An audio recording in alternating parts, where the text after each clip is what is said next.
Tim, do you think you should apologize to Denton Loudermill, that guy that you accused of being a mass shooter? I think he wants to left it up you for 4 days, Tim, and never apologized to the guy? Why didn't you apologize to that guy? It's such an easy thing to do. Just apologize to the man. You know, your mother told me, allegedly, that you were the second biggest disappointment in her life. Everyone remember when the disgraceful clown that is Tim Burchett showed his contempt for being held accountable by his constituents for his actions? All of the bills that gave money to Tennessee that funded all these projects that everybody loves around here, why did you oppose all of those? Because only 10% went to infrastructure. What did the rest go to? Woke programs that you and your followers like. What does woke mean, Tim? What is woke? You are woke. Yeah, what does that mean? Oh, what's your definition? Offensive. Offensive to you? No, offensive so anything to 90%. That offends Tim Burchett? Isn't that most things? You seem to be offended by everything, Tim. Most people are just offended by you. What's the right amount of debt, We have $35 What's the right trillion amount of debt? What's the right amount of debt? What's a good amount of debt, Tim? Do you have personal debt? Zero debt. You have zero debt? I doubt that, Tim. Before that, that's great. What about raising taxes on the wealthy and corporations? What about that? If you want to deal with debt, shouldn't income be part of that equation and not just stopping spending? Isn't obstructing easy? Isn't that the easy way out for $174,000 a year just to say no to everything? Can't anybody do that? Can't we send a chair up there to do that, Tim? We could just send a chair up there to do that. And when he ran away with his tail between his legs when confronted about the inconsistencies in his so-called solutions for reducing the national debt by Tennessee Hollow reporter Justin Canoe. 3 precious little kids lost their lives, and I believe 3 adults, I believe. And the shooter, of course, lost their life too. So it's a horrible, horrible situation. And we're not going to fix it.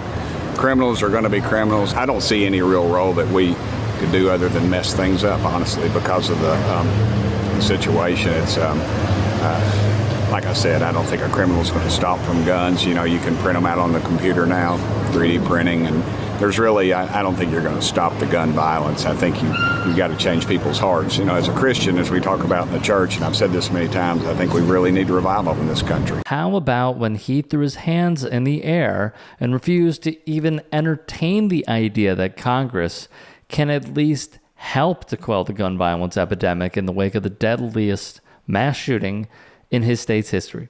When he's not spitting in the faces of his own constituents and calling Vice President Kamala Harris a, quote, DEI hire, close quote, who didn't deserve her current title, let alone the presidency, he's playing defense for some of the grossest people in the MAGA ecosystem.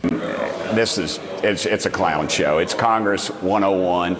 They're releasing it right now, right before the big budget thing. It'll be a flake in the pan, and Matt will go on and make millions. Every one of these folks on the Republican side was appointed by the former speaker, which Matt and I both deposed, or disposed of, I guess you would say.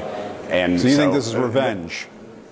It's a revenge tour, and they're not winning because Matt's already got a new job, and he's doing well, and he's married to a beautiful woman. So it was wonderful, and I wish him well. It is not a court of law. I think it's vindictive in nature. I just don't see what the point in all this is. A couple of old-timers are going to cackle about it.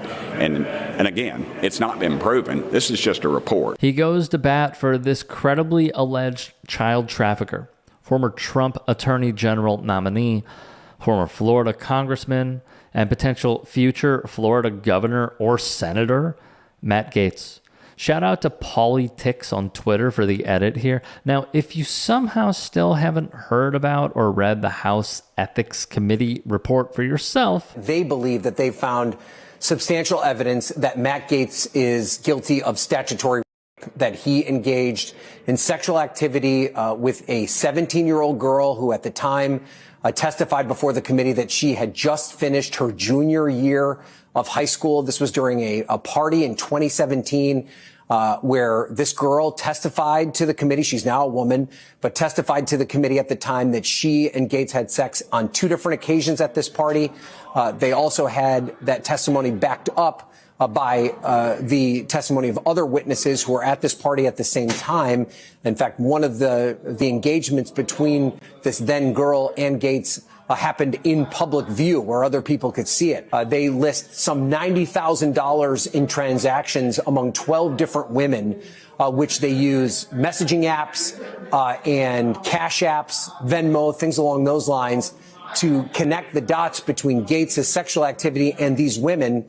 And then also the testimony from the women where they claimed that they believed that the activity that they were engaged in was the result of these payments from Gaetz. While this disgusting and damning report doesn't legally prove Gaetz' guilt, the details and allegations speak for themselves. The committee saying there's, quote, substantial evidence that Gaetz had sex with an underage girl in 2017, an allegation Gaetz has repeatedly denied. That woman, now in her 20s, told the committee she had sex with Gaetz when she was 17 and had just finished her junior year of high school.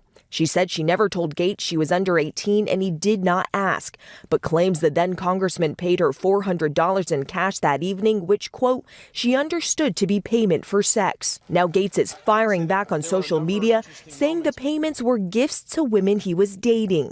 The committee voting to publish its years-long investigation based on nearly 14,000 documents and more than 24 interviews. Claims against Mr. Gaetz, I think, are sufficiently serious that we thought, that there should be transparency on this and that release was important for the public. While Gaetz denies all wrongdoing and will more than likely fight these allegations for the rest of his political career, if he decides to go that route, Donald Trump, like the rest of MAGA, will be right there to defend his honor and welcome him back into the fold with open arms. If you can and are willing, please become a paid member here at TYT Sports, and or go to tyt.com/join. In addition, you can follow me on Twitter, Instagram, and TikTok. Appreciate it. Have a great day.